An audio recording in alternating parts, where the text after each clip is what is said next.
Welcome back, Helldivers. That's right, we might be getting a brand new mode added onto the game. According to Johann Pilestadt, they already have a prototype in the mix for a Helldivers 2 roguelike. Now, that means a lot of changes would be coming to the game, and there's a lot that we can go and break down forward and speculate about, so let's dive in. So the other day, Pilestadt had dropped the bomb on us that this roguelike already has a prototype, and it is underway, but then, left us hanging and didn't give us a lot of other information. So, of course, it had the community spiraling and speculating on what this mode could look like. People are saying, look, well, would this just be horde modes? Would this be random modifiers to our loadouts? But, friends, I wanted to give you my take as an experienced roguelike player going through the gamut of Hades, Darkest Dungeon, recent ones like Absalom, and I wanted to present for you what I think makes a good roguelike, and then how could we adapt that to the Helldivers 2 setting, building on the current system, and then just making it so it could be its own unique experience. But, let's dive through each one of the little facts and points that I have to bring to you and see what we get into. So the first section is going to be what makes a good roguelike. Well, we have a list for you over here. So what is a roguelike? Well, a roguelike is built off of a run-based system, and within your run you have one life to take on a series of challenges or a campaign, or you die and you reset on death and you're back to the beginning and trying to figure out how to do that run a bit better the next time. Each of your runs is going to be different and have progressive difficulty scaling. So we could start off on trivial since we already have a difficulty system and move our way up to D10 at the end of it. Or introduce something else, who knows, we could figure it out. Traditionally also, you would have temporary and permanent unlocks for your character over time. So it could be something as simple as gaining a stratagem for a mission to gaining, damage for our weapons over time and increasing them past their base levels. Also, typically you would find skills, pickups, modifiers, buffs, different conditions that you're going to experience throughout your playthroughs. So it could be modifying enemies. A different condition can be like you're always under a storm or something like that on a planet. But a staple of every roguelike is taking on bosses. Now, we really only have one boss in the game, and that's going to be the Hive Lord. Unless you've seen maybe some other videos of mine, and we've kind of shown off some other things. But aside from that, we can do it a little bit non-traditionally and introduce, enemies with different conditions or more life added to them to make them a lot more harder. But there needs to be bosses that are built into the system. But we'll dive into that more, but let's continue on. So we'd have to first set up our run, and within that we'd have our route selection. Now our route selection can bring us into the galactic map where we would choose from, hey, let's start off in the Automaton sector, or the Terminid sector, or the Illuminate, and then we'd work our way across the map doing pivotal battles, fighting each of the factions though, because that's very important, to just not have one, unless you're doing like a thematic campaign, which we're also going to touch on. But I think it'd be really cool that maybe, potentially, we can come across multiple types of units within our gameplay. We did talk about faction wars coming to the game. Maybe here's a chance to kind of introduce that. But I think that one main faction should be the focus of each run, so regardless of who you're fighting throughout it, at the end of it, the major boss that you take on is either going to be an Automaton, Illuminate, or, a Tyrannid. And then typically in roguelikes, you do have preset characters or class selections, and we already have 3 archetypes, so that's going to be our light armor, our medium armor, and our heavy armor. So why not make those playable classes throughout our campaign? But, for this, players get locked into their choice for the run. So if you choose light, regardless of the challenge, you're going to be using light armor. Same thing for medium, and then same thing for heavy.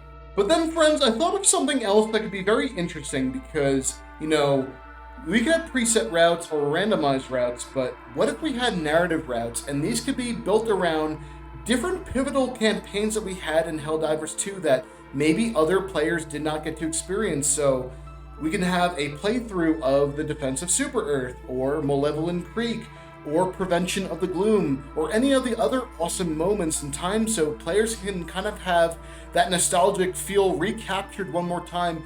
And I think it'd be a very fun way to experience Helldivers, but through the roguelike lens. But you let me know what you think.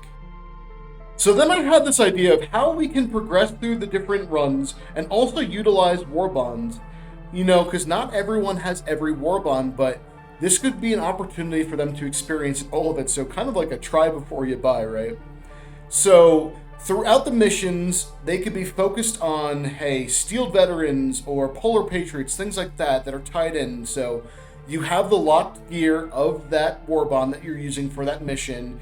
And, you know, if you're in Polar Patriots, you're on like an Arctic planet fighting. If you're within Cutting Edge or something like that, you are taking on Illuminate. Different things that are going to fit thematically. But again, it makes us have a different challenge because we are forced to use the gear of just that warbond, but then again, lets people experience what that warbond has to offer if they have not been able to. So next I thought about a way of how we can have our collaborations play into it. So using the kill zone and the ODST collaborating warbonds and make them unique challenge missions. So Helldivers will play as these collaborative divers for a special level or special event that's going to happen within their run. So for our kill zone challenge, for instance, players would be locked into the Hellgas gear and you'd be taking on the automatons for this. And your objectives would be, you'd have an eradication plus asset capture within the same mission. So it's a bigger, larger, modified mission, and the challenges are going to be much more extreme. But I think that you should get some, you know, unique, fun perks out of this if you're successful, if you manage to get one of these challenges within your run. Then for our Halo challenge, players once again are locked into the ODST gear, and you're going to be taking on the Illuminate because they're like the closest thing to the Flood or the Covenant from Halo. And our objectives for this one would be sabotage and destroy, because I think thematically that works very well for the ODST.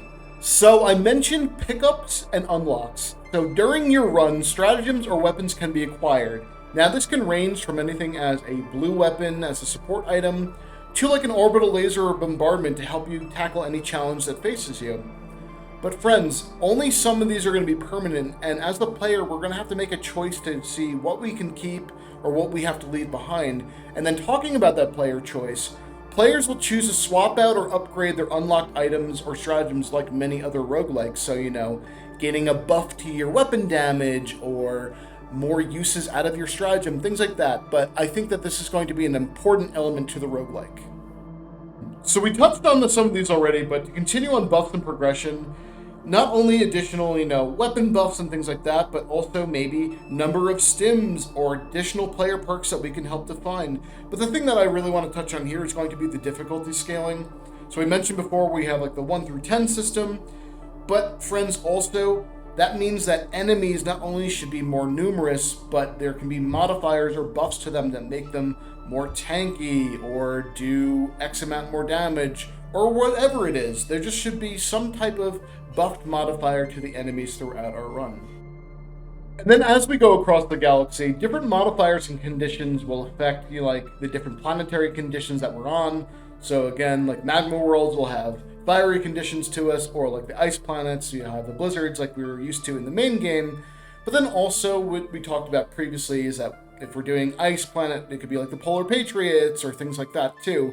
And again, modifiers are just going to be for that one mission and that one planet that we're on, and then that wouldn't carry over to the next planet, but it would be a different type of modifier to the enemy. And then also talking about campaign settings, having specialized campaigns or event will have their own preset modifiers. So again, if we're doing like the Battle for Super Earth, it would have its own preset modifiers, so it makes sense to what we experienced the first time around.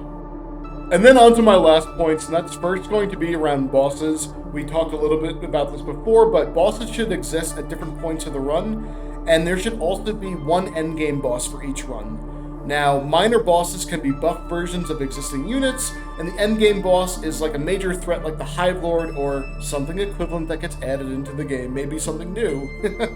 But also, for doing these modes, we should unlock different challenge items. So for beating it, maybe we get new armor or new gear. I think that would be awesome and incentivize players to, you know, try out something new.